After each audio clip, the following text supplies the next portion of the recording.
આપણે બધા આમ એકબીજા સાથે બહુ અટેચ છીએ. માણસને તમે એકલો આઇલેન્ડ પર મૂકી દો તો 2 કલાકમાં ત્રાસી જાય. એને કોકની સાથે વાત કરવા જોઈએ, એને કોઈની સાથે મિક્સ થવા જોઈએ, એને કોઈની સાથે વાત સાંભળવા જોઈએ. એકલો માણસ જીવી શકતો નથી. પણ તમે દરેક વખતે કોઈને પણ પૂછો ને તો પહેલું શું, મારે કોઈની જરૂર નથી. એકચ્યુઅલી મારે બધાની જરૂર છે એની મને ખબર છે, પણ એવું કહેવું મને બહુ ગમે છે, હું તો રહીશ, જાઓ જેને જ્યાં જવું હોય. એક બહુ જ સુંદર વાર્તા છે મન્નુ ભંડારીની, અકેલી. બહુ સુંદર કથા છે કે એક માજી છે, એકલા રહે છે, બાળકો બહાર કામ કરે છે સંતા, અને માજી વારે વારે કયા કરે કે મને કોઈની જરૂર નથી. મને હું આનંદમાં છું, મારું રાંધું છું, મારું ખાઉં છું, શરીર ચાલે છે, હાથ પગ ચાલે છે, મજા છે. એવામાં ખબર પડે છે ભાઈ બહેનો સાથે સંબંધ નથી, જમીનના ઝઘડામાં.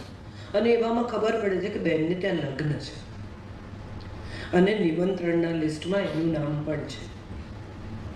આવું કોક આવીને કહી જાય છે અને એટલી બધી તૈયારી કરે છે, ખરીદીઓ કરે છે, આ કરે છે, પેલું કરે છે. ભૂલી ગયા હશે, ઘરના હોય એને તો મોઢા કેવડાવે, આમ તેમ, રોજ પોતાની જાતને સમજાવે છે. લગ્નનો દિવસ આવી જાય છે, છત પર ચડીને વેઇટ કરે છે કે કોઈ બોલાવા જરૂર આવશે, અને કોઈ નથી આવતું અને નીચે ઉતરી જાય છે અને લખ્યું છે કે वो अकेली નીચે ઉતર ગઈ. આ આપણા બધાની ફિતરત છે. અને માટે મારે બધાને કહેવું છે કે પરિવાર છે ને એ આપણો સપોર્ટ છે, આપણી જરૂરિયાત છે. તો એ વાતને સ્વીકારી લઈએ. મારી ઓળખ શું? કોઈની દીકરી, કોઈની બહેન, કોઈની મા, કોઈની કાકી, કોઈની મામી. છેલ્લે તમારી સાથે મારો સંબંધ છે. શ્રોતાની વક્તા. તમે વિચાર કરો કે આ બધા સોફા હોય આમ જ ખાલી, એકે માણસ ન બેઠો હોય અને હું બોલતી હોય, ડાક્ટર બોલાવવો પડે કે બેન નથી મજામાં. કોઈ ન હોય તો એ બોલવા માંડે છે હવે તો. સો તમે છો તો હું છું. મારા અસ્તિત્વનું રીઝન શું કે તમે સાંભળો છો તો હું બોલું છું. પતિ પત્ની એકબીજાની સાથે જ્યારે જીવતા હોય, તમે જુઓ ફ્લાઇટમાં તમે કોઈની સાથે જતા હોય અને પગ અડી જાય તો કેટલું આપણે આઈ એમ સો સોરી, આઈ એમ સો સોરી. અને ઘરમાં કોક અથડાય તો કે જોઈને ચાલ.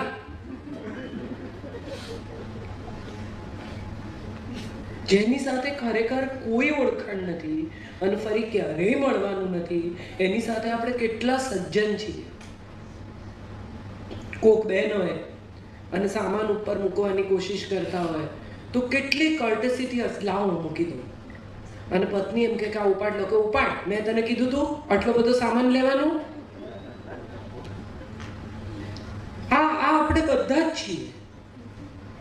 ફોન કરે, ફ્લાઇટ ઉપડવાની તૈયારી હોય, છેલ્લે કહેતો હોય બસ હું નીકળું જ છું, ફ્લાઇટ ઉપડે જ છે ને એર હોસ્ટેસ આવીને કહે કે મેડમ સર ફોન ડિસ્કનેક્ટ કરો. ચાલ હવે મૂકું છું, લવ યુ. હવે આ લવ યુ નો કોઈ મતલબ છે? એટલું બધું રૂટીનમાં કહેવાયેલું, એટલી બધી રૂડલી કહેવાયેલી વાત છે, ન કહો તોય ચાલે.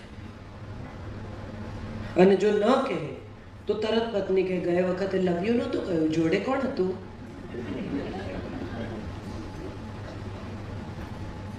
આપણે બધા જ. અચ્છા, કદાચ જો પતિ એમ કે સાંજે અચાનક ઘરે આવીને કે જિંદગીના 30 વર્ષ આપણે બહુ સરસ સાથે ગાળ્યા, આઈ લવ યુ, શું જોઈએ તમારે? તરત જ આપણને પહેલી શંકા એ પડે છે કે માણસ નિર્મળ પ્રેમથી, સ્વાર્થ વગર, કોઈ પણ કારણ વગર આપણને પ્રેમ ન કરી શકે, કારણ કે આપણે જ આપણી જાતને એને લાયક સમજતા નથી. કદાચ કોઈ સ્વાર્થ વગર કોઈ આપણી સાથે સંબંધ રાખે, અમસ્તો જ કોઈનો ફોન આવે અને એમ કે બસ આજે તમારો અવાજ સાંભળવાનું મન થયું, ફોન મૂકીને પહેલું શું બોલીએ આપણે? કઈ કામ હશે, ધીમે રહીને કહેશે. આપણે એવું સ્વીકારવા પણ તૈયાર નથી કે કોઈ શુદ્ધ સ્વાર્થ વગર આપણને ચાહી શકે. કોઈ કારણ વગર પતિ ઘરે આવીને લવ યુ કહી શકે કે પત્ની એમ કહી શકે કે હું તમને બહુ ચાહું છું યાર, તમે બહુ મહેનત કરી આ પરિવારને ગોઠવવા માટે, આઈ રિયલી લવ યુ. અને પતિ બી કહે કે ક્રેડિટ કાર્ડ જોઈએ છે, શું જોઈએ છે, શું ખરીદવું છે ભાઈ. સો એક સાદો વિધાઉટ એની એક્સપેક્ટેશન જે સૌથી પવિત્ર સૌથી સુંદર સંબંધ છે એને વિશે પણ આપણે મનમાં શંકાશીલ છીએ. બચ્ચું આવીને મમ્મીને એમ કે મોમ આઈ લવ યુ, કે સીધું બોલ શું જોઈએ છે, કંઈ નથી જોઈતું. કંઈ ન જોઈતું હોય તો પણ માણસ કહી શકે કે હું તમને બહુ પ્રેમ કરું છું. અને આપણે આપણા સંતાનોને એ કહેતા શીખવવાનું છે, ત્યારે પરિવાર બનશે.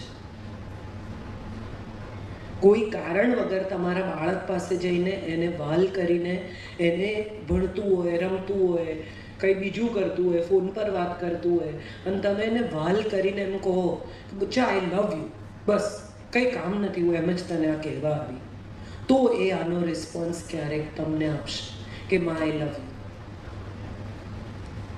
આપણે આપણા સંતાન સાથે શું કરીએ છીએ? સંવાદને બદલે સૂચના આપીએ છીએ. નાઈ લે, ખાઈ લે, જમી લે, જલ્દી કર, બહાર જા, પાછો કેટલા વાગે આવીશ, શું ખાઈશ. સંવાદ તો થતો જ નથી. બંને જણા એક સાથે બેસીને વાત કરે એવું કેટલા પરિવારમાં થાય છે? પતિ પત્ની બહાર નીકળે તો કાં તો રેડિયો ચાલુ હોય, કાં તો બેમાંથી એકનો ફોન ચાલુ હોય, કાં તો કોક ત્રીજાને ભેગો લઈ જવો પડે, ફલાણાને લેતા જઈએ, કારણ કે બે જણા વચ્ચે તો વાત કરવાના વિષય જ નથી.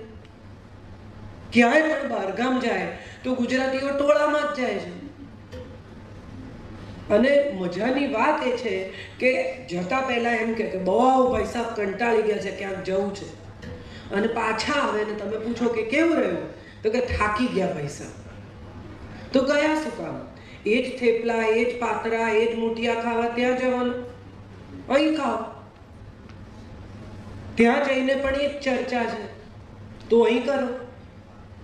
માત્ર પતિ પત્ની બે જ જણા એકબીજા સાથે સમય વિતાવે એવું કેટલા પરિવારમાં ક્યાં અને કેટલી વાર બન્યું? એવો સવાલ તમારે જાતને પૂછવો જોઈએ. પરણ્યા હતા તો બે જણા એકબીજાને, હવે ટોળું જોડાયું છે. પહેલા બાજુમાં કાળા ટેલિફોન હતા, ખબર? જેના વિવાહ થયા હશે અને પતિ બહારગામ રહેતો હોય કે બીજે રહેતો હોય એને બહુ ખબર હશે. બાજુમાં ફોન આવે, તમને કહે કે 5 મિનિટમાં ફોન આવશે, તમે આવજો. એટલે પત્ની જાય, સાથે આખું ઘર જાય. પેલી બિચારી ફોન ઉપાડે, પેલા છોકરાએ ટ્રંક કોલ કર્યો હોય, 3 મિનિટ હોય એની પાસે, કે કાગળનો જવાબ કેમ ના આપ્યો, કે એમ જ મને યાદ કરે છે, પપ્પા બાજુમાં છે, એમને કે જાય, આઈ લવ યુ, પપ્પા ના પૂછો. પણ મજાની વાત એ છે કે આ ઓછી વાત, નહીં મળવાની વચ્ચે એ સ્નેહ બહુ તંતુ અદ્ભુત હતું. એવા લોકો પાસે પત્રો હશે, હજી ફાઇલો, કે જે એમણે એકબીજાને લખ્યા હશે. હવે એ પત્રો નથી, એ પત્રોની સાથે જોડાયેલી ઉત્સુકતા નથી, કારણ કે સામેવાળો ટાઈપ કરે છે એ તમને ખબર પડે છે, ટાઈપિંગ. હમણાં જવાબ આવશે, ઉત્સુકતા તો પૂરી જ થઈ ગઈ છે.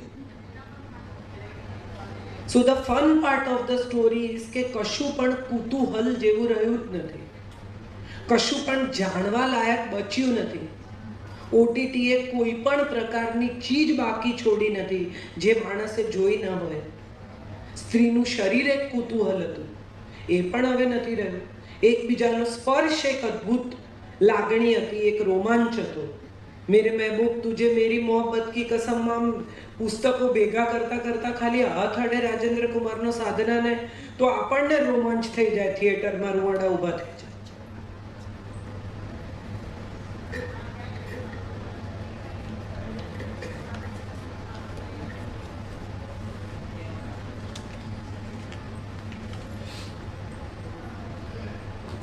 એવું હવે થતું નથી. રોમાંચ નામની કોઈ ચીજ રહી નથી. બાળકોને બધાને દરેક વસ્તુ ઉપલબ્ધ છે. મારે જે કહેવું છે ને એ કહેવું છે કે પરિવારને પ્રોબ્લેમની જેમ જોવાને બદલે પરિવારને નીડની જેમ જોઈએ. બહુ જરૂર છે આપણને બધાને એકબીજાને સપોર્ટની. બે ભાઈઓ એકબીજા સાથે ન બોલતા હોય, જમીનના ઝઘડા હોય, ઘરના ઝઘડા હોય, બેંક અકાઉન્ટના ઝઘડા હોય. કેટલી બધી બહેનોને હું એવી ઓળખું છું કે જે ફ્રીજ પાસે જઈને ઊભી રહે અને કે હું કેમ આવી હતી, કંઈ તો હતું. અને એને પૂછો કે 10 વર્ષ પહેલા તમે તમારી બહેનને ત્યાં લગ્નમાં ગયા હતા ત્યારે તમારી સાથે શું અન્યાય થયેલો, એને યાદ છે. એટલે આપણે ફ્રીજમાં શું લેવા આવેલા એ 10 સેકન્ડ પહેલાની વાત યાદ નથી, પણ 10 વર્ષ પહેલાની વાત આપણને યાદ છે. કેમ? કારણ કે આપણે કડવાશ સંઘરવી છે. આપણે યાદ રાખવું છે, સીધા કરી નાખવા છે, પાઠ ભણાવી દેવો છે, અક્કલ ઠેકાણે લાવી દેવી છે, ભાન પાડી દેવું છે. સમય આવે એટલે હું કરીશ. સમય કદાચ ન આવે. સમય જેટલો છે ને એને જ ઉત્તમ રીતે વાપરવાનો છે, જીવી લેવાનું છે બધાએ. અને પરિવારની અહેમિયત એ છે કે તમે કદી એકલા નહીં પડો. હું અત્યારે અહીંયા નિરાંતે મુંબઈ ઊભી છું, દોહા થઈને આવી. મને ખબર છે મારે ઘેર મારા સાસુ છે, શું લાવવાનું શું નહીં લાવવાનું, મારો દીકરો જમ્યો ના જમ્યો, કેટલા વાગે આવશે, શું કરશે. દાદી છે ને, અને દાદીને વધારે સીધા જવાબ આપશે મારા કરતા. હું પૂછું તો મને એવું કહેશે હું તને પછી ફોન કરીને કહીશ, પણ દાદી ગરડા છે એટલે દાદીને તરત કહેશે કે હા હું 6 વાગે આવી જઈશ. મારી સાથે આવે એના કરતાં દાદી સાથે વહેલો આવે, કારણ કે દાદી એકલા છે. તો એટ ધેટ ટાઈમ મને એવું રિયલાઇઝ થાય છે કે પરિવાર સાથેનો સંબંધ વધુ અદ્ભુત છે. અને જો દાદી ન હોય તો એને ઘેર આવવાનું કોઈ કારણ જ નથી. 1.5 વર્ષનું છોકરું સંસ્કૃત શ્લોક બોલે કે પ્રાર્થના કરી શકે તો એ દાદા દાદીના પ્રતાપે. પણ આપણે બધા હવે ન્યુક્લિયર ફેમિલી, આપણને બધાને લાગે છે પ્રાઇવસી પ્રાઇવસી પ્રાઇવસી શું છે? વિચારો તો સમજાય કે પ્રાઇવસી એ અંગત રીતે જીવવાની એવી સ્વતંત્રતા છે જેમાં કોઈ કોઈને સવાલ ના પૂછે. હવે પતિ પત્નીને પણ સ્પેસ જોઈએ છે. What is that space? પહેલા સ્પેસ હતી, ખૂબ હતી. સવારે રૂમમાં ઝઘડો થયો હોય પછી બંને જણા નીચે ઉતરી જાય કે બહાર નીકળી જાય. હવે એકબીજા સાથે બોલતા ના હોય તો એ ખબર ના પડે, કેમ કે એટલા બધા લોકો ઘરમાં હોય. જમીને કે ટિફિન લઈને કે જે કરીને જતો રહે, છેક રાતે મળે. ઘરે આવ્યા પછી પણ કે સીધા રૂમમાં તો ઘૂસે નહીં. એટલે ધેટ મીન્સ કે રાત્રે 9-10 વાગે જ્યારે પણ પત્ની રૂમમાં આવે ત્યાં સુધી તો સવારનો ઝઘડો ભૂલાઈ ગયો. આ સ્પેસ જ હતી. ધીસ વોઝ સ્પેસ કે બંને જણાને પોતપોતાનો ગુસ્સો ઠંડો પાડવાની જગ્યા મળે. હવે પરિસ્થિતિ શું છે કે 2 જ જણા છે, વડીલો છે ને, કોઈના લીધે ચૂપ રહેવાનું નથી. સામ સામે તડાતડ જવાબ આપવાના છે. ટોલરન્સનું લેવલ 0 છે. સપ્તપદીના કયા વચન આપીને પરણ્યા એ ખબર નથી. પ્રોઝો કેટલો મહત્વનો છે, મનીષ મલ્હોત્રાનો છે કે સબ્યાસાચીનો છે કે અબુજાનીનો છે, એ નક્કી કરવાનો સમય છે. પણ જે 7 વચન આપીને પરણવાનું છે એ 7 વચન વિશે 7 મિનિટ પણ ખર્ચતા નથી. 5-5 દિવસના લગ્નો કરે, 7-7 દિવસના લગ્નો કરે. એક દિવસ મહેંદી ને, એક દિવસ આ ને, એક દિવસ આમ ને, એક દિવસ આમ ને, એક દિવસ સંગીત ને, એક દિવસ ગરબા. આ બધાની વચ્ચે મારે ખરેખર પૂછવું છે કે કેટલા એવા મા બાપ છે જે પોતાની દીકરીના નામે 5 લાખ રૂપિયા મૂકે છે જેથી એને સેનેટરી પેડ કે અંડરગાર્મેન્ટ ખરીદવા હોય તો કોઈની પાસે પૈસા ન માંગવા પડે. તો સંતાનોના ઘરનું ડાઉન પેમેન્ટ કરો, એમના ભવિષ્ય માટે સુરક્ષા ઊભી કરો, એ વધુ જરૂરી નથી? આપણે બીજા લોકોને બતાવવા માટે લગ્ન કરીએ છીએ. એ લગ્ન તમે તો માણતા જ નથી. ભજીયા ખલાસ થઈ ગયા, દોડો મહારાજને કહો. ધેટ મીન્સ તમે તો એન્જોય કરતા જ નથી. આજની પેઢી ડેસ્ટિનેશન વેડિંગ કરે છે એનું કારણ જ એ છે કે 100 જ માણસ હોય, બીજી લમણાજીક નહીં. તમે પણ તૈયાર થઈને નીચે ઉતરો, ઇવેન્ટ મેનેજર બધું સંભાળશે, તમારે કોઈ જવાબદારી લેવાની નથી. You enjoy the wedding. એનું એ વેડિંગની મજા લો, એ લગ્નનો આનંદ લો. તમારું સંતાન પરણી રહ્યું છે એની મજા માણો. એને બદલે આપણે તો આમાં ને તેમાં ને ફલાણા સગા ને ઢીકડા ને આ રીસાયા ને આને ઉપર મનાવા જાઓ ને. હમણાં જ અમારા ઘરમાં જ એક વેડિંગ હતું, એમાં કંઈ 4:30 વાગે જાન આવવાની હતી. પંજાબી છે છોકરાવાળા, એટલે એ લોકો ત્યાં ડેસ્ટિનેશન વેડિંગમાં બધા પીને નાચતા હતા ને, કે 4:30 ના 5:30 થયા ને પંજાબી વેડિંગ. એ લોકોની એમની રીતના લગ્ન બધા, એટલે એ લોકો મોડા આવ્યા. તો મારો કઝિન ચીડાઈ ગયો કે અમને 4:30 નું કીધું તું ને. અરે આ કઈ ટ્રેન છૂટી જવાની છે? એના લગ્ન જિંદગીમાં એક જ વાર થવાના, એવું આપણે અત્યારે તો માનીએ. તો એને મજા કરી લેવા દો, એને નાચવું છે, એને નાચવા તો. તમારે નથી નાચવું, તમે ન નાચો. શું એવા નાચ્યા વગરના રહી જાય છે? અરે એ પણ તમે જ નક્કી કરશો. કેટલું બધું આપણને કંટ્રોલ કરવું છે. આપણે આખું જગત આપણી મુઠ્ઠીમાં જોઈએ છે. કોણે શું પહેરવું, શું ખાવું, કેમ જીવવું, કોણે શું કરવું જોઈએ, કોણે શું ન કરવું જોઈએ, બધા વિશે આપણો એક અભિપ્રાય છે. અને અભિપ્રાય અંતિમ સત્યની જેમ આપણે ઉચ્ચારીએ. એ બહુ જાડા છે, એમણે આવા કપડાં ના પહેરવા જોઈએ. તમને શું ફેર પડે? એને જે પહેરવું એ પહેરે. મેક્સિમમ કોઈ કહી શકે તો એને અરીસો કહી શકે કે બેન આ તમને નથી શોધતું. એ સિવાયના કોઈને હક જ નથી કહેવા. પણ એને બદલે દરેક માણસ એની પાછું મજા એ છે કે આપણે કોઈ જઈને એને મોઢે કહેતા નથી કે બેન તમે બહુ જાડા છો, તમારે આવું ના પહેરવું જોઈએ. બધા વાત એની પાછળ કરે.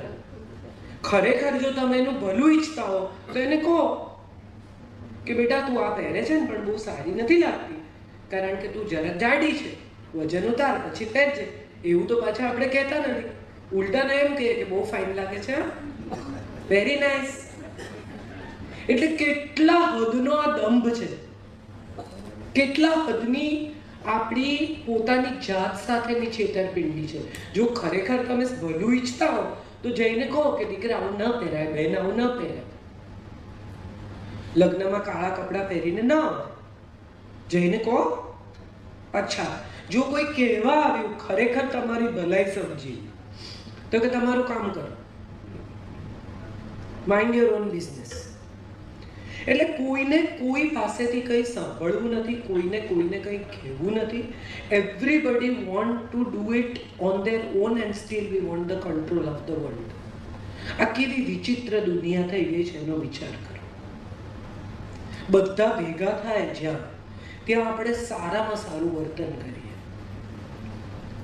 ચીડિયામાં ચીડિયો માણસ પણ આવો સમાજ ભેગો થયો અને ત્યાં કેટલો ઘણી પત્નીઓ ફરિયાદ કરે મારી સાથે જ વડચકા ભરે છે, બહાર તો હસી વાત કરે. પણ મારે બધી પત્નીઓને કહેવું છે કે તમને વડચકા ભરે છે ને કારણ કે તમને અંગત માને છે. તમારી સામે કોઈ મોહરાની જરૂર નથી એવું માનીને એ તમારી સાથે નોર્મલ વર્તે છે. જો બીજા કોઈને પણ વડચકા ભરે ને તો ડરજો, કારણ કે એને પણ અંગત માને છે. એટલે જ્યાં સુધી બીજા સાથે હસીને વાત કરે ત્યાં સુધી તમે સેફ છો. આ મારે બધાને કહેવું જોઈએ, કારણ કે આમાં શું છે, બધી સ્ત્રીઓ હવે એક આખો નવો વિમેન એમ્પાવરમેન્ટનો પ્રવાહ ચાલ્યો છે. બધાને એમ છે કે એમ્પાવર્ડ વુમન એટલે આપણે જે ગમે કહી દેવાનું, આપણે કશું મનમાં નહીં રાખવાનું, મોઢે ચોપડાવી દેવાની, કડક શબ્દોમાં કહી દેવાનું. ના, એમ્પાવરમેન્ટ કઈકઈમાં હતું, જેણે એના વરના રથમાં આંગળી નાખી ને રથનું પૈડું નીકળી જતું અટકાવે. એ એમ્પાવરમેન્ટ હતું. એમ્પાવરમેન્ટ જાબાલામાં હતું કે એણે એના દીકરાને એમ કહ્યું કે જઈને કહે ગૌતમ ઋષિને કે મારી મા તો દાસી હતી અને એટલા લોકોએ એના શરીરનો ઉપભોગ કર્યો છે કે મારી માને જ ખબર નથી મારો બાપ કોણ છે. અને ત્યારે ગૌતમ ઋષિ એને કહે છે તારું ગોત્ર સત્યકામ, સૌથી મોટો બ્રાહ્મણ તો તું છે જે સાચું બોલી શકે છે. જે માં સાચું બોલતા શીખવે છે એ એમ્પાવર્ડ છે.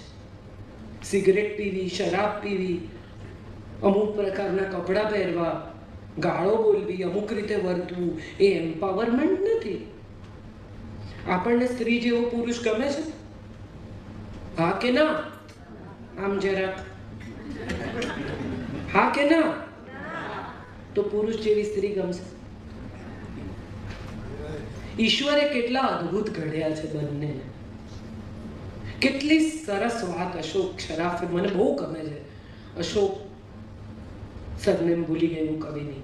ઝુલ્ફે સીના નાફ કમર, ઝુલ્ફે સીના નાફ દૂટી કમર, એક નદી મેં કિતને ભંવર. સ્ત્રીઓના આવા અદ્ભુત વર્ણન આપણી પાસે છે. તન્વી શ્યામા લલિત કુસુમા પક્વ બંબા ધરોષ્ટી. કેટલા સુંદર પક્વ બિંબ જેવા જેના અધર છે એવી. તો આ વર્ણનો છે સ્ત્રીના. અને સ્ત્રી આવી જ સુંદર લાગે. પણ એકદમ સડનલી પશ્ચિમથી એમ્પાવરમેન્ટ આવ્યું ને બધાને એમ થઈ ગયું કે ચોપડાવી દેવું, સંભળાવી દેવું, કાચે કાચા ઉતારી લેવા લોકોને, એ જ સત્ય છે એમ્પાવરમેન્ટ. ખરેખર એમ્પાવરમેન્ટ શું છે એવો સવાલ કોઈ પૂછે તો એનો મારો જવાબ એ છે કે સંયમ રાખવો ને એ સૌથી મોટું એમ્પાવરમેન્ટ છે.